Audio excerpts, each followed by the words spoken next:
Alright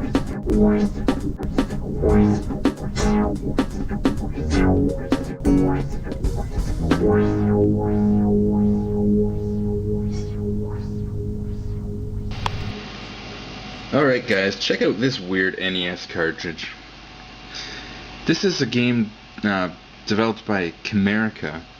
They came out in the late 80s and they started producing all these unlicensed NES games. Most famously, The Adventures of Dizzy. Actually a pretty decent game, The Adventures of Dizzy. And I remember renting that back in the day. And I was very confused as to why the cartridge looked the way it did. And more specifically, why it had this switch on the back. As you can see here, it says Position B. Only use this position if the game does not work in Position A. So I've got it in Position A. Now, the thing with these games is, you gotta remember Nintendo had their own lockout chip inside the NES. We all know about the 10NES lockout chip. And that's designed to lock out counterfeit games. And, if the cartridge doesn't have an official Nintendo chip to correspond with the lockout chip, it's not supposed to run. Well, these Camerica guys came up with a way to get around that lockout chip. And in this cartridge, there's a little device that sends like a pulse, a high voltage pulse, kind of glitches and disables the 10NES chip temporarily. So they found a way to get around the lockout mechanism in the NES. And they produced quite a bit of games from the late 80s to the mid 90s. This one here specifically is called Quattro Adventure. This came out in 1993, and it's actually 4 adventure games in one. I picked it up the other day just because I thought it was pretty unique, and some of the games aren't too bad. Most of them are made by Codemasters, so Codemasters actually writes the game. Camerica came up with the means to put it on these cartridges, and then they were actually distributed by Gloob, who did the Game Genie. And these companies got sued left, right, and center by Nintendo. Unfortunately for Nintendo, or fortunately for these guys, their lawsuits never stuck. Nintendo was never able to get any money out of these guys or stop them from producing these games. And for however it was they were doing it, they were getting through every loophole. And technically not doing anything illegal. And Nintendo ended up having to pay these guys, Camerica, it was like something, $140,000 or something. I don't remember the exact amount, but it was a pretty fair amount. They tried to sue Camerica and they lost, and somehow ended up Nintendo had to pay them. So it's pretty crazy. Back then they were doing that. And once again, they got the switch on there. I believe that's also to do with some of the early NESs didn't have the lockout chip. I think if you got one of when they just had them in New York and stuff, and before they were officially released.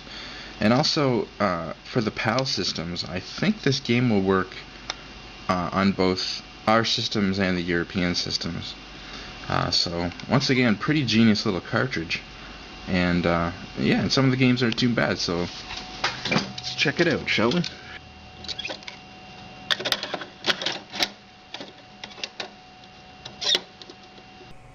Okay, so here's the main menu. As you can see, the 4 games: Linus Spacehead, Super Robhinhood, Boomerang Kid, and Treasure Island Dizzy. Well, we'll go in order.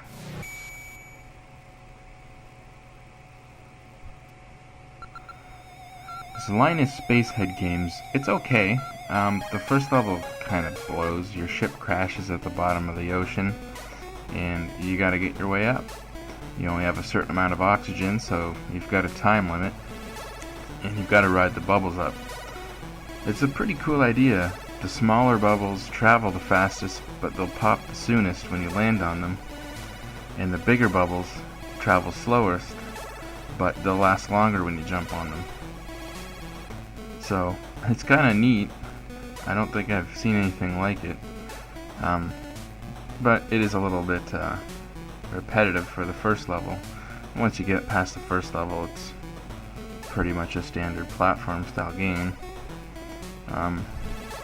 Pretty cool character. He's also made his way into a Genesis game, which looks like it's an alright adventure style game, but yeah, this game's not bad. Now, Super Robhinhood.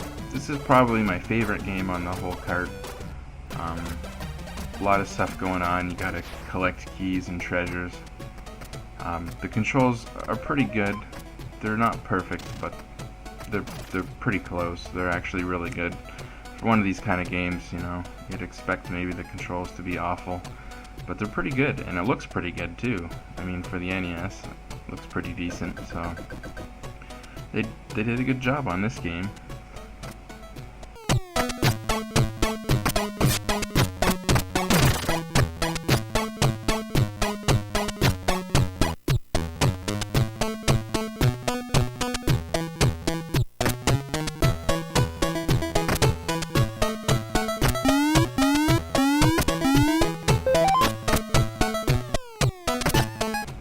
Gotta figure out where to go and get the certain keys to open certain doors. Overall, great game. This one, no, not that great. This is my least favorite game out of all of them. The hit detection's not very good. The controls are good, but you'll see what I mean in a second. See, we've got a snake here, and we can't really do anything but avoid it. I didn't even hit the snake there. Did I hit the snake there? No, I didn't hit the snake there. It's the worst game out of all of them. And then this is Treasure Island Dizzy. Probably supposed to be the best game on the cartridge, or at least the main attraction. I really liked the Adventures of Dizzy. Like I said, back in the day, I rented the Adventures of Dizzy from Jumbo Video, and I thought it was so weird how the cartridge looked, but it was actually a really awesome game. The biggest difference between this one, Treasure Island Dizzy, and Adventure Island Dizzy, is this one has this kind of snap screen graphics, where you walk off the screen and it snaps to the next screen. And what I remember, Adventure Island Dizzy had just actual scrolling, so it was a little bit better there, I thought. But in this game it's pretty cool because you can, well, as you saw with the rock, you had to pick up the rock and then use it to get to a certain area. And that's the way this game is. There's items all over the game that you pick up and use at certain spots, so it's got that adventure element to it. It's a platformer with adventure elements with the items and stuff, so it's a pretty cool game, but I definitely don't recommend getting this one if you can get the Adventures of Dizzy, which is an awesome game. But overall, this cartridge is worth the $5 I paid for it, and it's definitely neat to have, just as for the fact that it's, you know, counterfeit, and it's one of those games that went beyond to get beyond the lockout chip. So yeah, I guess that's it. Overall, not bad.